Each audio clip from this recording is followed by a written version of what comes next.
বলবেন, কেউ কথা বলবেন না। এখানে আর একটা মাসালা আমরা পেয়ে, কেমন মাসালা? যে অনেকে বলে আমার নবী 40 বছর পরে নবুয়ত পেয়েছেন বা নবী হয়েছেন, নাউজুবিল্লাহ। তাহলে কোরআনের আয়াতটা তো ভুল হয়ে গেল। আল্লাহ বলছেন নবী আপনি স্মরণ করুন ওই দিনের কথা যেই দিন আমি নবীগণের কাছ থেকে কি নিয়েছি, অঙ্গীকার নিয়েছি, ওয়াদাবদ্ধ করে নিয়েছি, কন্ডিশন করিয়েছি। সুবহানাল্লাহ। তাহলে বোঝা যাচ্ছে আমার নবী বলছেন আনা আমার নবী লা নবী আমার প্রায় কোন নবী আসবে না। তাহলে কি কি করবেন? আমার নবী দুনিয়াতে আর আসছিল? কেউ বলতে পারবে আসছিল? তো আল্লাহ কোন দিনের কথা বলেন, কোন দিনের কথা স্মরণ করতে বলেছেন? ওই দিনে সেটা রূপ জগতের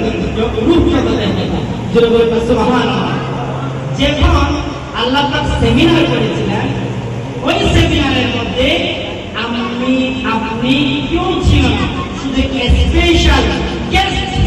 যেমনি ভাবে আমাদের দেশের মধ্যে সংসদ ভবন যখন সংসদে যখন বৈঠক হয়, সংসদে যখন বসে, এখানে কি সবার জন্য বসার সুযোগ থাকে? নয়। যারা এমপি মন্ত্রী স্পেশাল ব্যক্তি যারা, তারাই সংসদে বসতে পারে, ঠিক কিনা?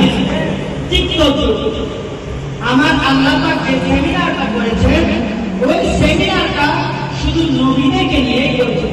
সুবহানাল্লাহ।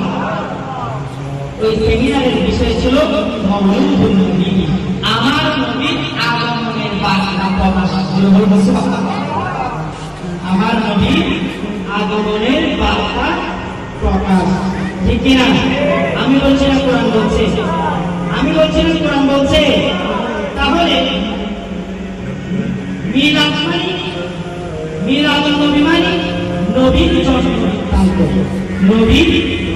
তাহলে নবীর জন্ম বৃত্তান্ত আল্লাহ কোরআনে করেছেন কিনা? করেছেন, করেছেন।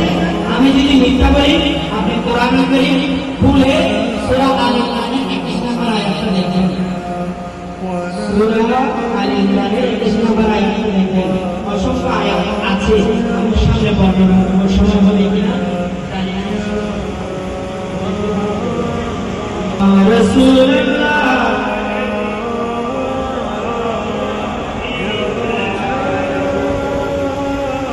আমি এখনো ওয়াহিদ আফাদাল্লাহ মিসাকান নবী, আল্লাহ শুধু মুখে নিয়েছে, এই আলোচনার মধ্যে বসে রয়েছে।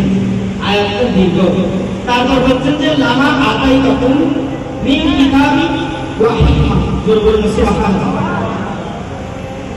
অবশ্যই আমি রব্বুল আলামিন তোমাদেরকে কিতাব দিব, হিকমা দিব, সুবহানাল্লাহ। নবী বানাবো, কিতাব দিব। বলছেন যে কে?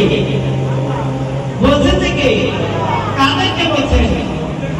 নবীদেরকে। প্রশ্ন করব, ঘুমালে বলেন না, প্রশ্ন করব জাগ্রত আছেন কি নাই সেটা আমি দেখব। কাদেরকে প্রশ্ন করছেন? যে আল্লাহ কাদেরকে প্রশ্ন করেছেন? নবীদেরকে। কি দিবে? কিতাব দিবে এবং হিকমা দিবে।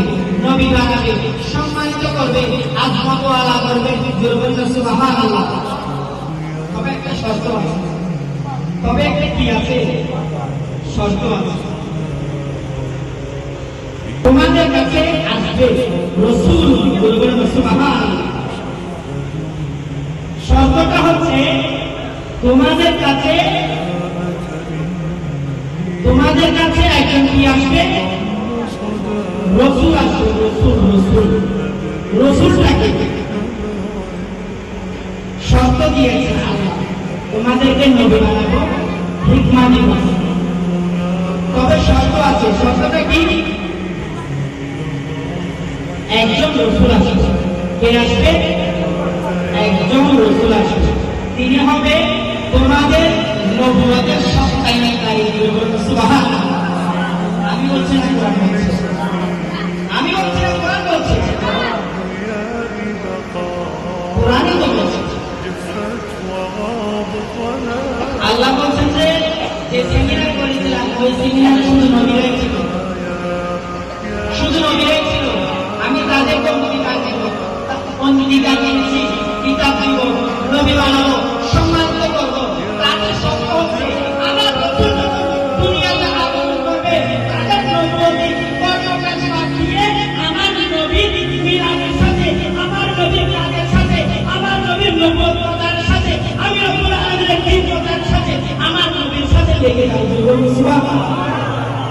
আমি বলছি না, কোরআন বলছে, আল্লাহ বলছেন তোমরা কি অঙ্গীকারবদ্ধ হয়েছ, ওয়াদা করছো?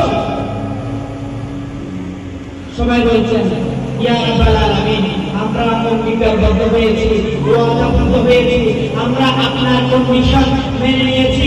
আল্লাহ বলেন ওয়ানা মাকুম মিনাশ শাহিদিন, শুনে রেখো সমস্ত নবীদের সাথে আমি রব্বুল আলামিন সাক্ষী হয়ে গেলাম। সুবহানাল্লাহ। নারে তাকবীর, আল্লাহু আকবার। ইয়া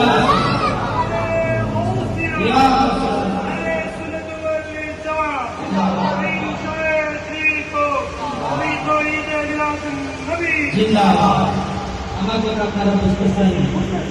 অসংখ্য আয়াত আমি বলতে চেয়েছিলাম, বলার সুযোগ নেই। তো আমরা যে ঈদে মিলাদুন নবীর সময় খুশি উদযাপন করি, আনন্দ উল্লাস করি না? ঈদ মানে কি? আনন্দ, খুশি। আমি পরীক্ষায় পাশ করেছি, আমি খুশি হই না? মানুষকে মিষ্টি বিতরণ করি না? না, আমাকে 6 জন বেরের সাথে নামাজ আদায় করতে হবে, কেন আমি পরীক্ষা পাশ করলাম? নাইলে কি উদযাপন করতে পারবো?